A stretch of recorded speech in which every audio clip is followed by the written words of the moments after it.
Hello, my name is Matthew, and this is the Book of Matthew. I apologize. I haven't been making any videos or anything like that. I haven't felt well for the past 3 days or so, and I've missed quite a few of my brother's calls, which I feel really bad for because me and him talk pretty regularly. So I just haven't felt up. I've been feeling really sick, and my allergies are just kicking my ass, So, the topic of today's video is going to be something I've been kicking around for a while. And there's a channel called KDH. He's a British guitar player and reviewer and stuff like that. And he brought up this subject. Relic guitars. I personally don't understand relic guitars, and I'll show you why. This is this is my Jackson SLA 3Q, and if you can see the quilt maple top is, and the binding is just a beautiful. Objectively, this is the most beautiful guitar I have ever owned, and the video probably doesn't do it justice. If you see it up close, you're just like, holy crap. There are no blemishes on this guitar. You can see the neck through construction. It has a walnut maple 3-piece neck. And like all these Pro Pluses, they have the stainless steel frets and lumen lay side dots and the Floyd Rose 1000 and stuff. But the point of me showing you this is there's not a scratch or a blemish. Well, if I keep banging it on stuff, it's going to be all scratched up. But yeah, there's no. The finish, it has that nitrocellulose finish or whatever they use, and there's nothing wrong with it. What a relic guitar is these manufacturers like Gibson has a division called the Murphy Lab, and their job is to take a brand new any of Gibson's guitars. It's mostly, it seems like, on Les Pauls. They'll do up a $4,000, $5,000, $6,000 Les Paul, and then they will remove the finish and the paint and give it hardware that has been, what do you call that, where it's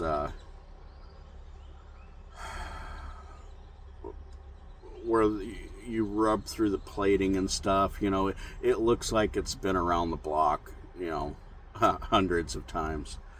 And then other manufacturers started getting in on that. Jackson and I think ESP and whoever else is getting in on this relic guitar look. It's kind of like going to the store and buying pre-distressed jeans. It makes you brand new jeans with holes in them. Why? And when it comes to relic guitars, if I'm gonna buy a guitar for that amount of money, it better look like like that, where it has the paint's pristine on it and stuff.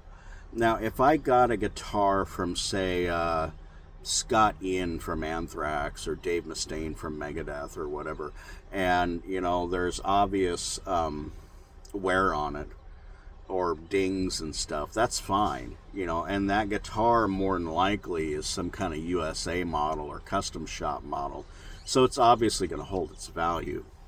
But I've just never understood wanting to buy a guitar that looks like it's already been beat up.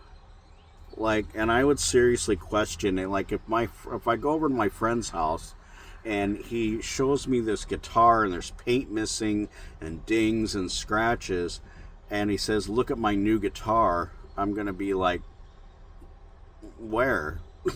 Like, that doesn't look new to me. Oh yeah, it's uh, uh, pre-distressed, or relic.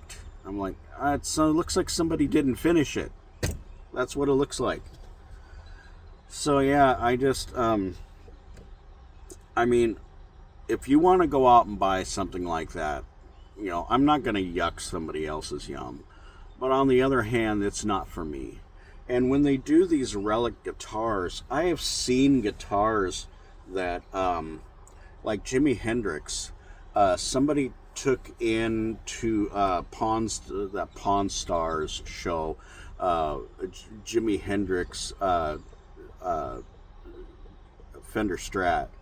And obviously there is some, like yellowing of the white paint and stuff, but you could tell like it was used because on the back of the neck it would have been on the top side because Jimmy used right-handed guitars that were strung left-handed, and you could tell it was his because the top side of the neck was worn. Like he had wore some rings or something when he played, so you could tell that was the side that, that it was his guitar. Just like Kerry King, if I would have got one of Kerry King's guitars that got beat to shit by all the spikes and chainmail and stuff that he would wear on stage, and he admits to such, like the back of his guitars got beat to hell because of that stuff. That's a real, a real road worn guitar.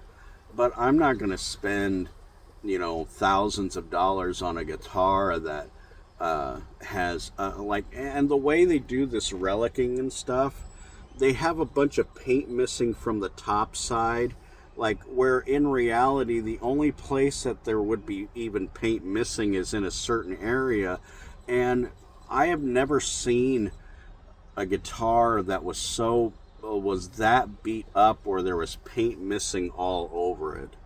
Unless the artist really beat the shit out of it. That's, but it would be an honor to have something from an artist, that was actually road played, in concert venues all over the world. But I'm not going to pay somebody to beat up a brand new guitar, and that it just doesn't make any sense. And the more I see these, the more I just shake my head like, why is this a thing?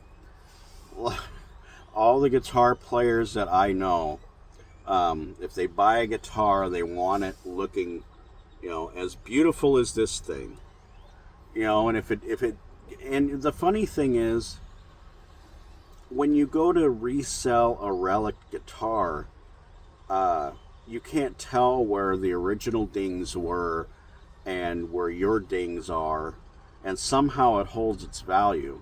But I think I paid $1,500 for this. If I was to go to Guitar Center or any guitar shop and try to trade this in after it's had dings and scratches and maybe part of the binding's missing or something, like, they're going to take off for that. Even if it's a USA model of anything, they're going to take off for that. That's why I don't understand relic guitars, You can have something like a Murphy Lab Les Paul that's been beat to shit and it's still going to hold its value. I don't understand that. Anyways, that's my rant. If this video seemed a little off, I still don't feel well. I just have quite a few hours before my next loading appointment here. I'm in Waxahachie, Texas, and I'm going down to